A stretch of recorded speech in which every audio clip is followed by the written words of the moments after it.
नमः शिवाय फ्रेंड्स, कैसे हैं आप सब। आप सभी बहनों को वट सावित्री व्रत और पूजन की बहुत सारी शुभकामनाएं। फ्रेंड्स, करवा चौथ व्रत की तरह वट सावित्री का व्रत भी हर सुहागन महिलाओं के लिए विशेष होता है। वट सावित्री सभी सुहागन स्त्रियां अपने पति की लंबी आयु और उनके अच्छे स्वास्थ्य की कामना से करती हैं। तो वट सावित्री का व्रत कैसे किया जाता है, पूजन की विधि क्या है, आज का वीडियो इसी विषय पर है। फ्रेंड्स, वट सावित्री वाले दिन आप सुबह सवेरे उठकर स्नान आदि करें और लाल, पीले, हरे, गुलाबी रंग के वस्त्र धारण करें। यहाँ आप शादी का जोड़ा पहनकर पूजन कर सकते हैं, तो आप शादी का जोड़ा पहन ले, अच्छे से 16 श्रृंगार करे, पैरों में महावर लगा ले और एक दिन पहले ही अपने हाथों में मेहंदी लगा ले। वट सावित्री का पूजन वट वृक्ष के नीचे किया जाता है, तो अगर आपके घर के आसपास वट वृक्ष का पेड़ है तो आप वहीं पर जाकर पूजन करें। अगर घर के आसपास वट वृक्ष का पेड़ नहीं है तो आप एक दिन पहले ही वट वृक्ष का एक डाली मंगाकर अपने गमले में लगाकर घर में भी पूजन कर सकते हैं। तो आज मैं गमले में लगा करके ही पूजन करके आप लोगों को दिखाने वाली हूँ। एक चीज आप लोगों को बता दूं कि पूजा के लिए आप जिस बरगद के पेड़ को चुने वह जितना प्राचीन पुराना है उतना अच्छा माना जाता है। माना जाता है कि कम से कम 12 वर्ष पुराना बरगद का पेड़ ही हमें पूजना चाहिए। तो आप जिस स्थान पर पूजा करने जाए पहले उस स्थान को साफ कर ले। अगर आप घर में कर रहे हैं बरगद का पेड़ लगा करके तो वहां पे सफाई कर ले। बरगद के पेड़ के नीचे अगर कोई गंदगी हो तो पहले आप उसे साफ कर ले, या अगर आप घर में कर रहे हैं तो अपने घर की साफ सफाई कर लीजिए। इसके बाद हम जब भी किसी देव वृक्ष का पूजन करते हैं तो उसके चारों ओर जल से सींचना चाहिए।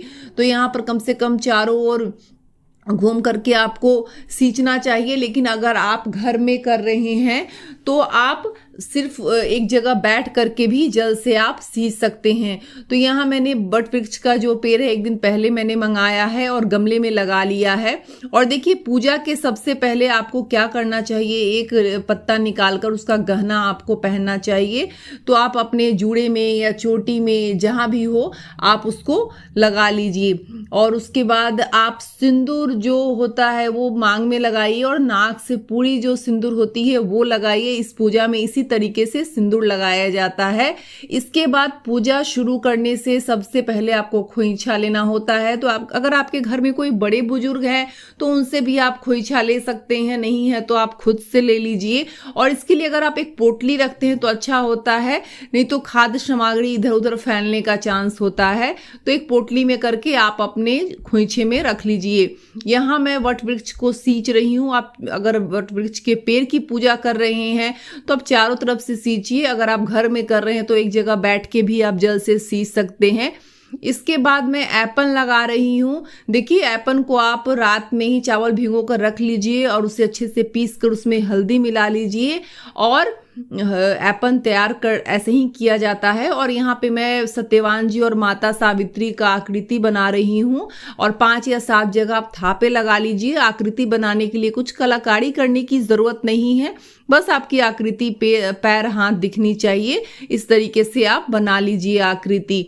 और ऐपन का बहुत ही महत्व है इस पूजा में, तो ऐपन तो आप जरूर ही बनाइए और लगाइए। इसके बाद मैं गौरी माता की पूजा कर रही हूँ और सिंदूर गौरी माता पे चढ़ा रही हूँ। इसके बाद आपको सुहाग भी लेना होता है, तो जितना ज्यादा से ज्यादा हो आप सिंदूर लगाइए ताकि आपको बाद में सुहाग भी लेना होता है। और फूल चढ़ाइए गौरी माता को, सिंदूर चढ़ाइए। इसके बाद गणेश भगवान को भी आप हल्दी, कुमकुम, अक्षत, उजला फूल, ये सारी चीजें चढ़ाइए। अगर आपके पास दुर्वा है तो आप गणेश भगवान के लिए दुर्वा भी ला सकते हैं, क्योंकि गणेश भगवान को दुर्वा बहुत ही ज्यादा प्रिय है। तो इस तरीके से हम पूजा की शुरुआत करते हैं। और देखिए, इस पूजा में जो सबसे पहले मैंने आपको बताया कि ऐपन का बहुत ही ज़्यादा महत्व है, विशेष महत्व है, तो ऐपन को तो आप जरूर यूज़ कीजिए। यहाँ पे मैं सुहाग ले रही हूँ गौरी माता को, जो मैंने सिंदूर डाला था इस तरीके से देखिए सुहाग लिया जाता है। इसके बाद वस्त्र के भाव से आप कलावा समर्पित कीजिए। मैंने गौरी माता को कलावा समर्पित किया, गणेश भगवान जी को भी मैंने कलावा समर्पित किया। इसके बाद आप वट वृक्ष को भी कलावा समर्पित कीजिए वस्त्र के भाव से।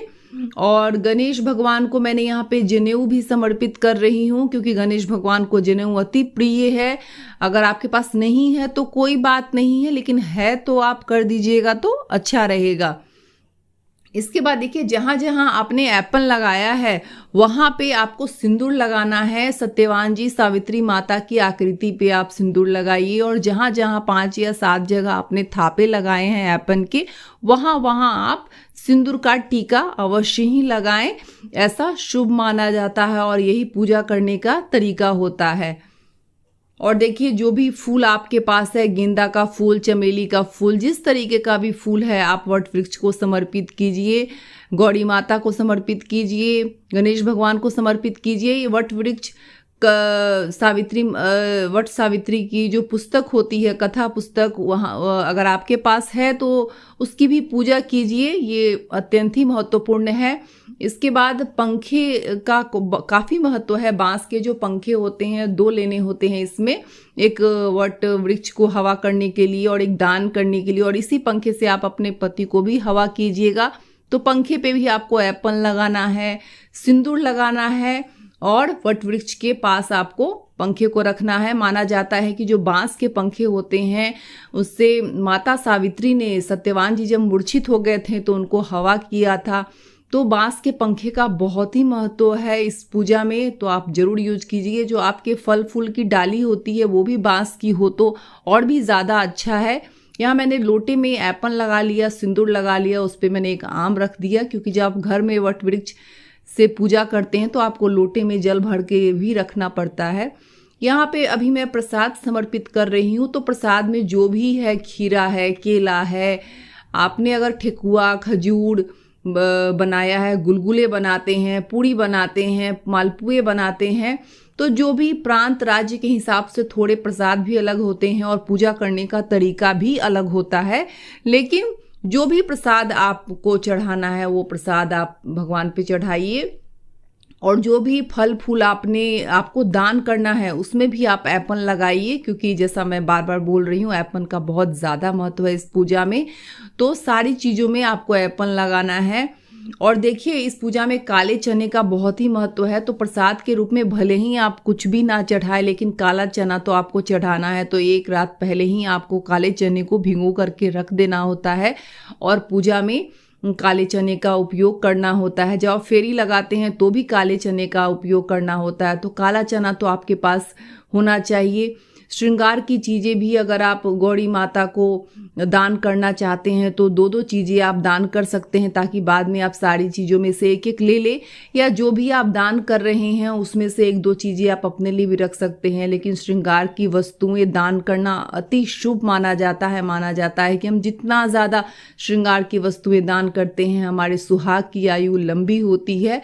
तो ऐसा ज़रूर कीजिएगा। श्रृंगार की चीज़ें गौरी माता पे ज़रूर चढ़ाइए। आप 2-2 भी चढ़ा सकते हैं, और अपनी इच्छा अनुसार शक्ति के सामर्थ्य आप दक्षिणा भी जरूर दीजिए पूजा में रही कमियों के लिए। इसके बाद मैं यहाँ धूप बत्ती दिखा रही हूँ। सारी चीज़ें मैंने चढ़ा दी हैं। तो धूप बत्ती प्रेम पूर्वक वट वृक्ष को दिखाइए। सावित्री माता सत्यवान वट से पूजा कीजिए या आशीर्वाद लीजिए कि माता जिस तरीके से आपने अपने सुहाग की रक्षा की, मुझे भी शक्ति दीजिए और मेरे सुहाग की आयु भी लंबी रहे। इसके बाद हाथ में चना लेकर के वट सावित्री कथा का जो पुस्तक है वो पढ़ना होता है। आपको हाथ में चना लेना ही होता है, और कहानी कथा पढ़ने के बाद आपको चने को समर्पित कर देना होता है। और पूजा के बीच बीच में हमेशा भगवान से प्रार्थना करते रहिए कि मेरे सुहाग की आयु लंबी हो।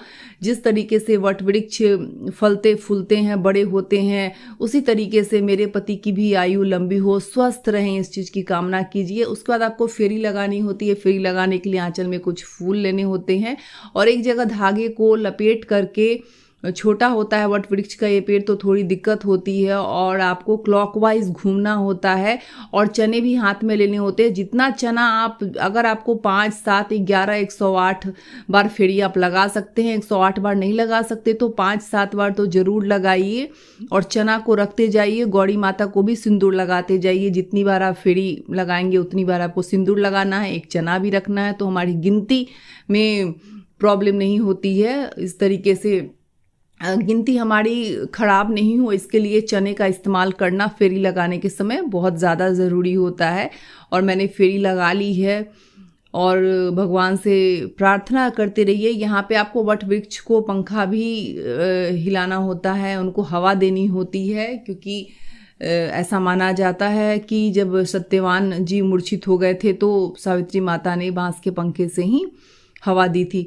ये सारी सामग्री जो है आप दान कर सकते हैं, इसमें से कुछ चीज़ें आप अपने लिए भी रख सकते हैं। यहाँ पे जो प्रसाद है घर के लोगों में वितरित कर दीजिएगा। जितने भी प्रसाद हैं अगल बगल में भी आप अपने पड़ोसियों सगे संबंधियों में भी बांट सकते हैं, कोई प्रॉब्लम नहीं है। और ये जो हल्दी से गौरी माता और गणेश भगवान बनाए हैं, इसे किसी मिट्टी के गमले में आप विसर्जित कर सकते हैं या अपने मंदिर में रख सकते हैं। और इस तरीके से जितनी भी प्रसाद की चीज़ें हैं, ये सारी चीज़ें आप खाने पीने में लोगों को बांट सकते हैं। तो आशा करती हूँ आपको वीडियो अच्छी लगी होगी, पूजा की विधि समझ में आई होगी। अगर आई है तो वीडियो को लाइक ज़रूर कीजिएगा, क्योंकि इतनी गर्मी में मैंने ये वीडियो बनाई है, बहुत मेहनत लगी है। और मेरे चैनल को सब्सक्राइब कर लीजिए, ऐसे ही अच्छे अच्छे ब्लॉग्स मैं अब आप लोगों के लिए लाती रहूँगी। तो till then bye bye, love you all, ओम नमः शिवाय। आशा करती हूँ आपको वीडियो अच्छी लगी होगी।